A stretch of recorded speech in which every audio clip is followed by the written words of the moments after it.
Hello everyone, जय हिंद and welcome to the platform of Shriram IAS. आप सभी का स्वागत है श्रीराम आईएएस के प्लेटफॉर्म पर। And in today's session will be discussing about the strategic predictions for the world and India. Now this article was featured in the week, और the week के opinion column में आपका ये आर्टिकल था। And this article matters for us because अगर बात करूं आपका तो ये फोकस करता है ट्रेंड्स के ऊपर and not on the events. There are lots of events which have been discussed with you in the several videos, but at the same time जो ट्रेंड्स हैं उसको आपका ये इट फीचर्स एंड फोकसेस, जहां पर ये इंपॉर्टेंट है कि हमें ये समझना है कि what are the structural shifts that are happening and ultimately they will shape the global affairs through 2026 and beyond. And ये इसलिए भी इंपॉर्टेंट है because it leads to strategic thinking framework, जहां पर if you are preparing for the UPSC so you will be able to analyse the international relations keeping these points in your mind. Now this links your UPSC syllabus, ठीक है, ये आपका UPSC syllabus को आपका link करता है, चाहे वो आपका जीएस का पेपर 2 है जहां पर we talk about the international relations, it is essay paper जहां पर थीम जो है मल्टीपोलैरिटी है या ग्लोबल ऑर्डर ट्रांजिशन है, उसके ऊपर आपसे पूछा जा सकता है ऐसे, और for the interview preparation as well. So therefore it is important for your UPSC preparation even. Ultimately, I'll be moving ahead and we'll be discussing about that shifting or the strategic order that is shifting towards the other side, और उसके बारे में हम discuss करेंगे। लेकिन उससे पहले मैं आपको बता दूं that at Shriram IAS we are offering you with free 1:1 mentorship, जहां पर अगर आपको कोई भी डाउट है, कोई भी परेशानी है related to your preparation, you can reach out to us at Shriram IAS, और इसके लिए आपको बहुत सिंपल सी चीज करनी है, that is you have to fill the Google form that is given in the description box. Now, what is the new global normal? अगर मैं new global normal की बात करूं तो सबसे इंपॉर्टेंट है that there is managed instability, जहां पर अगर हम बात करें the crisis have been contained but they had not been yet resolved. Tensions जो है वो आपका they are persisting as the baseline condition. जहां पर अगर बात करते हैं आपका तो regional conflicts जो है वो आपका they are there and they will stay there indefinitely. इसी के साथ साथ जो इकोनॉमिक राइवलरीज हैं दे have become institutionalised and also अगर बात करें आपका डिप्लोमेटिक फ्रिक्शन जो है वो आपका नॉर्मलाइज हो चुका है। इसी के साथ साथ when it comes to the zero sum mindset that have replaced the cooperative multilateralism that was there, and ultimately अगर आप देखेंगे तो जो ग्रेट पावर है वो आपका हर एक डोमेन में एक दूसरे के साथ कंटेस्ट कर रहे हैं, चाहे वो यूएस है, चाहे वो रशिया है, चाहे वो चाइना है।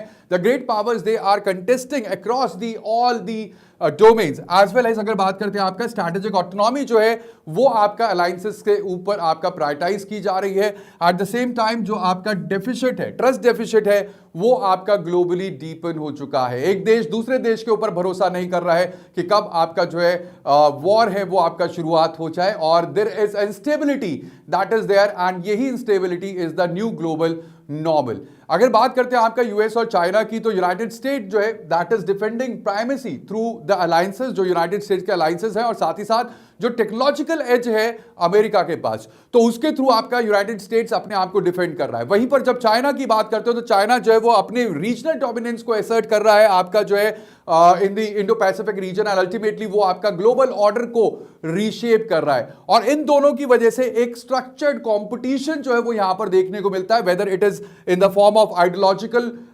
डिफरेंसेस या फिर इकोनॉमिक, टेक्नोलॉजिकल या मिलिट्री डायमेंशन इंटरसेक्ट जहां पर करते हैं, वहां पर दोनों के बीच में there is a competition that has established, और ये लॉन्ग टर्म और स्ट्रक्चरल राइवलरी है दोनों के बीच में। यूनाइटेड स्टेट्स और आपका चाइना के बीच में टेम्पररी फेज नहीं है, बल्कि अल्टीमेटली ये आपका 21st सेंचुरी के जियोपॉलिटिक्स को आपका डिफाइन करने वाला आपका फेज है।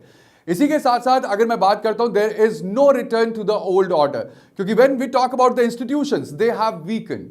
इंस्टीट्यूशन जो आपका मल्टीपोलर या मल्टीलेटरल इंस्टीट्यूशंस है, not polar, alright, multilateral institution, चाहे वो आपका यूनाइटेड नेशंस है, चाहे वो WTO है, WHO है, they are struggling with legitimacy and also with the effectiveness. At the same time अगर बात करें आपका पावर पॉलिटिक्स की तो now power politics is dominant, जहां पर आपका जो रियल पॉलिटिक है वो आपका ऊपर हो चुकी है rather than the rule based international order. And ultimately इसकी वजह से आपका there is a fragmented system जो कि आपका देखने को मिल रहा है, जहां पर रीजनल और आइडियोलॉजिकल ब्लॉक्स जो है दे हैव इमर्ज्ड।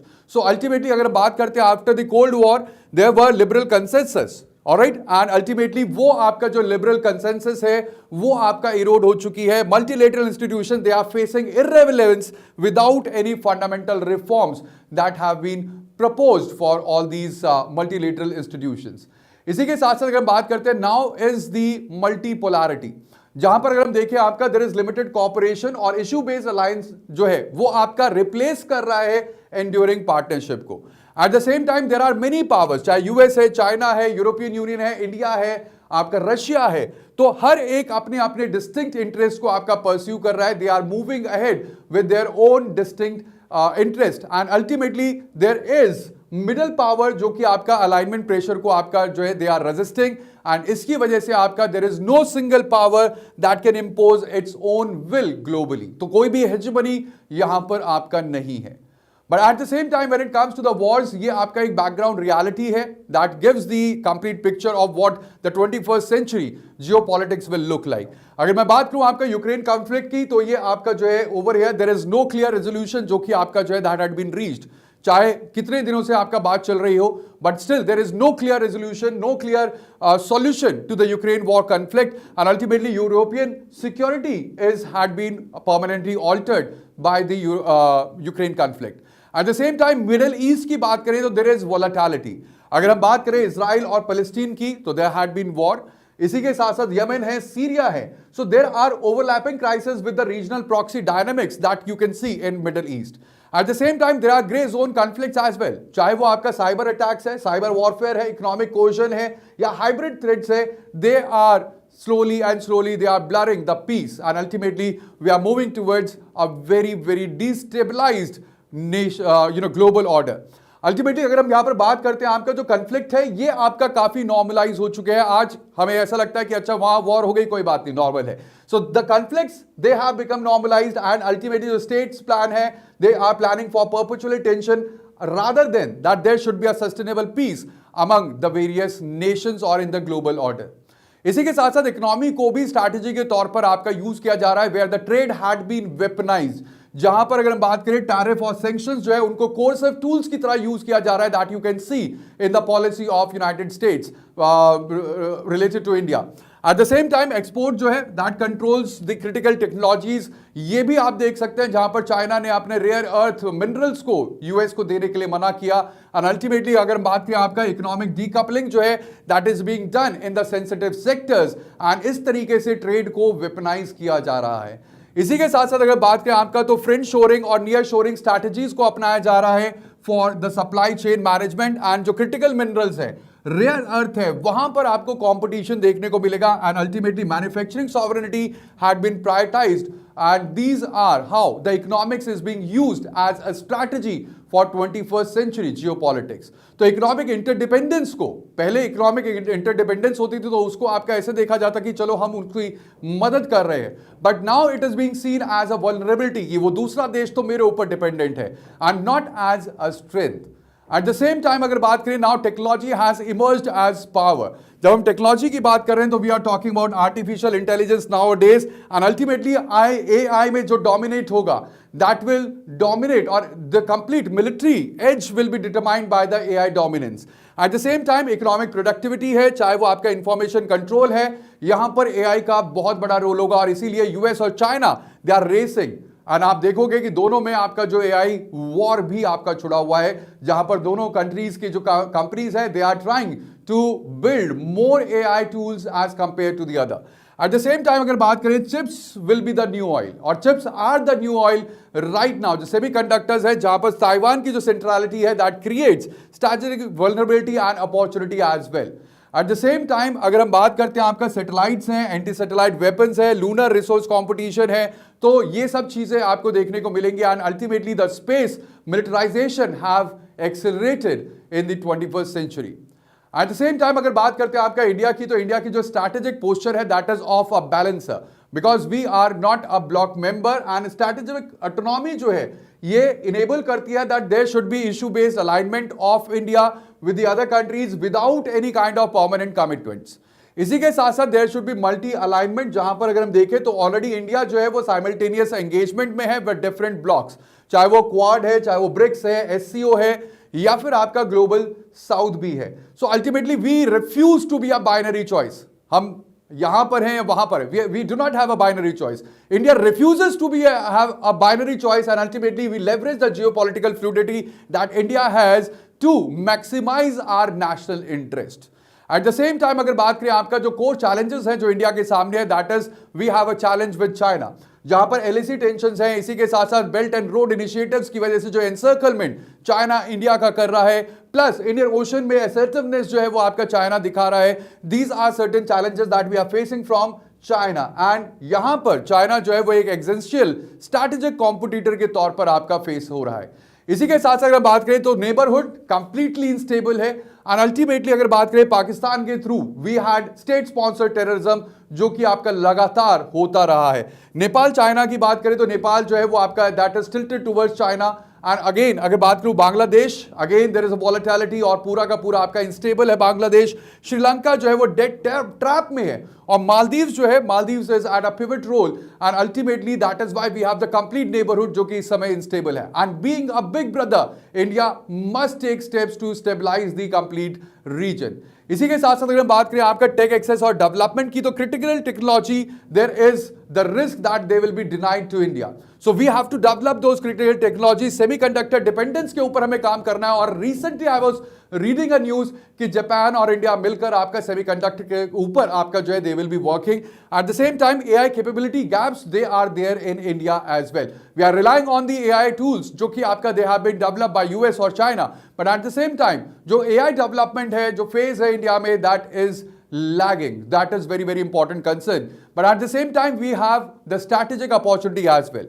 क्योंकि अगर मैं बात करूं ग्लोबल साउथ की, तो we have emerged as a leader, and जो आपका G20 प्रेसिडेंसी थी उसने आपका जो सक्सेस है that have demonstrated that we have, India has a convening power and voice for the developing world. और ये वॉइस जो है वो देखने को मिली आपका over the climate finance advocacy जो इंडिया ने की, इसी के साथ साथ आपका डिजिटल पब्लिक इंफ्रास्ट्रक्चर मॉडल के ऊपर, and vaccine diplomacy credibility that India have shown during the time of the Covid.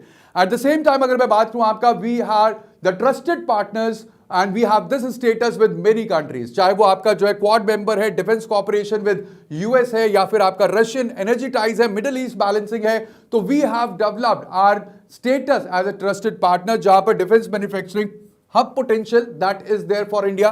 At the same time, we are also alternative to China in the case of supply chain, and also democratic partner for the Western world because they prefer more the democratic nations. All right, so ultimately we have the opportunities as well. But at the same time, when it comes to the geopolitical tensions and geopolitical arena for India, that would be Indo-Pacific region. Ultimately over here this is a naval theater, जहां पर अगर हम बात करें we have choke points, जहां से आपका we have about 80% of the global trade that happens or the global oil trade that happens through these choke points in Indian Ocean region, and ultimately we have carrier groups also. तो maritime domain competition जो है वो आपका escalate होगा in the near future. At the same time, when it comes to the global maritime trade transit region, so this complete Indian economic or Indo-Pacific region, it have a 60% global maritime trade, and therefore it is economic lifeline for the major powers as well. इसी के साथ साथ अगर हम बात करें, there will be alliance hub, जैसे आपका क्वाड है या AUKUS है, there would be bilateral partnerships as well, जहां पर आपका security architecture that will deepen, and ultimately China would be in the focus because there is Belt and Road Initiative, island militarization जो कि आपका China कर रहा है, and there is cohesive diplomacy that is concentrated over here. So when it comes for India, Indo-Pacific जो है primary आपका strategic theater है, जहां पर इंडिया को बैलेंस करना है बहुत सारी चीजों को, साथ ही साथ नेशनल इंटरेस्ट जो है वो आपका कन्वर्ज करने with the great power competition that is happening in the Indo-Pacific region. इसी के साथ साथ यूरोप और रशिया की बात करें तो there is a strategic distraction for India, जहां पर आपका यूक्रेन वॉर जो है that have consumed the western bandwidth, and ultimately जो इंडो-पैसिफिक बैलेंसिंग है उसके ऊपर आपका काफी कम फोकस जो है वो आपका किया गया। At the same time there is limited bandwidth as well, क्योंकि जब हम बात करते हैं यूरोपियन सिक्योरिटी कंसर्न्स की, they reduce the capacity for global engagement beyond any kind of immediate periphery that is there. At the same time, Russia जो है it is pivot, Russia's have pivot east, and ultimately जो China Russia है वो challenge करता है India के traditional relationship को that we had with Moscow as well. So again with Europe and Russia we have to balance the Russian ties, defence ties that are there along with the western partnership that is there. और ये चीज अगर हम बात करें diplomatic या delicate diplomatic, आपका this is a very tight rope, and this we had seen recently जब हमने देखा कि US the president Trump have signed kind of agreement, जहां पर कि वो टैरिफ को 500% भी आपका इंक्रीज कर सकता है if the India does not stop buying the Russian oil. So ultimately अगर हम बात करें तो there has to be a balance that have to be created because India is walking on a very tight rope. At the same time, when it comes to the Middle East stability, तो यहाँ पर there is a chronic volatility, जहाँ पर अगर हम देखें Israel Palestine में there had been escalation, Gaza conflict हुआ, there is also the nuclear ambitions that the Iran have, and also Yemen में proxy war है, Syria में fragmentation है, and there is no resolution that is in sight for the Middle East. At the same time, there is also oil price shocks हैं, shipping disruptions हैं, that is through the Strait of Hormuz, जो कि आपका Indian economy को threaten करते हैं. So there are certain impacts on the energy security as well, and also there is diaspora that is at stake, क्योंकि आपका 9 million Indians जो है they are living in Gulf. इसी के साथ साथ there is their security concern is there, but at the same time remittances है, jobs है, safety concerns है, and ultimately because of this there has to be a careful balancing that needs to be done when it comes to the India and the Middle East. At the same time when it comes to global south, यहाँ पर अगर हम देखें तो आपका जो है there have to be issue based coalition, जहां पर ग्लोबल साउथ के साथ आपका इशू बेस के ऊपर, चाहे वो क्लाइमेट फाइनेंसिंग है, चाहे वो डेट रिस्ट्रक्चरिंग है, वैक्सिंग इक्विटी है, वहां पर developing nations they should coordinate with their demands. At the same time when it comes to the voice, so G20 expansion है या फिर यूएन रिफॉर्म डिमांड्स है, ऑल्टरनेटिव इंस्टीट्यूशंस है लाइक एनडीबी, ये आपका चैलेंज करते हैं वेस्टर्न डोमिनेंस को, and ultimately for the global south जो एम्पलीफाइड वॉइस है that could be India. And India act as a bridge, जहां पर India has position uniquely, जहां पर वो global south aspirations को policy outcomes में आपका translate भी कर रहा है. So when it comes to the passive developing world, alright, जो passive developing world है उसका era जो है that is completely over. Now the developing world is not passive, it is actually active, जहां पर वो अपनी assertiveness के साथ new reality को आपका define कर सकता है. इसी के साथ साथ जो इवॉल्विंग डॉक्ट्रिन है उसको भी ध्यान में रखना है इंडिया की, that we are moving towards pragmatic realism, जहां पर आपका आइडियोलॉजी न्यूट्रल हमारी जो आपका स्टांस है, ठीक है. इसी के साथ साथ अगर बात करें we are interest driven, we have a interest driven foreign policy, जहां पर अगर what works for India it matters, ठीक है, and if it does not works for India it does not matters. कोई भी एब्स्ट्रैक्ट प्रिंसिपल्स जो है वो हमारे फॉरेन पॉलिसी में आपका अब नहीं है. इसी के साथ साथ there is multi vector engagement, जहां पर हम एक्सक्लूसिविटी को आपका पूरी तरीके से रिफ्यूज कर दिया है, और simultaneously we are partnership with the rivals, ठीक है, चाहे वो रशिया है, चाहे वो यूएस है, we are partnering with the different rivals that are there along with this strategic hedging जो है that had been institutionalised. And again we are working on the capacity building, जहां पर आपका सेल्फ रिलायंस इन डिफेंस है, technology है और economy है, ये इंपॉर्टेंट है इंडिया के लिए, where we are working regularly and continuously so that we reduce the dependence and we have the excess or enhanced leverage that is there. So ultimately when it comes to the India's foreign policy or India's doctrine, so initially when the non-alignment movement started, we have we had the doctrine that we will not align, but right now we are moving towards multi-alignment, jahan par aapka we are preserving the strategic autonomy in the multipolar world that is growing right now. Now there are certain risk as well. अगर मैं बात कर रहा हूं तो आपका यहाँ पर escalation risk भी है, जैसे Taiwan crisis that could trigger the US and China clash that we have to monitor. At the same time LAC border miscalculation जो है with China, again it could risk the escalation. At the same time nuclear brinkmanship of the or in the South Asia and the gray zone provocation that could escalate accidentally. So these are the escalations जो कि आपका आगे जाकर हो सकते हैं, जिनको कि हमें ध्यान में रखना है when it comes to the geopolitical issues. At the same time अगर बात करें आपका economic decoupling that reduces the growth as well as the technology denial that hampers the development and climate cooperation जो है that collapses ultimately, क्योंकि अगर आपका जो है ये सारे tensions होंगे, इतने सारे crises होंगे and there will be pandemic response that will get fragmented. So ये सारे जो आपका escalations है that will lead to fragmentation and fragmentation will have the cost that we will have to pay. So ultimately we have to manage the instability. जो instability है उसको manage करना पड़ेगा because this can spiral into unimaginable crisis that would be there, and ultimately guardrails will be weakened. There would be communication channels that will be strained because of any escalations that would be there. So now what is the strategic takeaway? या India जो है वो आपका इस instable environment में आपका क्या कर सकती है? So India should maintain the stability through balance. where there is no single power that should dominate. Multipolarity जो है that should be there, but along with this there should be cooperative mechanisms जिससे आपका कोई भी hegemony ना आपका हो. इसी के साथ साथ there should be India's role जो कि क्रिटिकल है बैलेंसिंग फोर्स के तौर पर, because we are neither fully aligned with the west and nor with China और Russia as well. So we are still non aligned and we are aligning with the multipolar world, जहां पर India के पास strategic autonomy है and ultimately that gives us lots of options as well. And ultimately जो 2026 है that will test the resilience and at the same time it will not resolve the crisis which are there. So we have to expect that there would be continuity of tensions that are there in the whole global order, as well as there would be no breakthroughs and we have to be prepared for the further, but we should also keep the optimism that is there. So that would be all in today's session. I hope now you have a complete understanding what holds for the India and the world in 2026. और आगे जानने के लिए और आगे मेरे साथ बने रहने के लिए do not forget to subscribe to our channel and also like and share this video with your friends who are preparing for the civil services or want to know what 2026 holds for India. Thank you. Bye-bye. Take care. Jai Hind.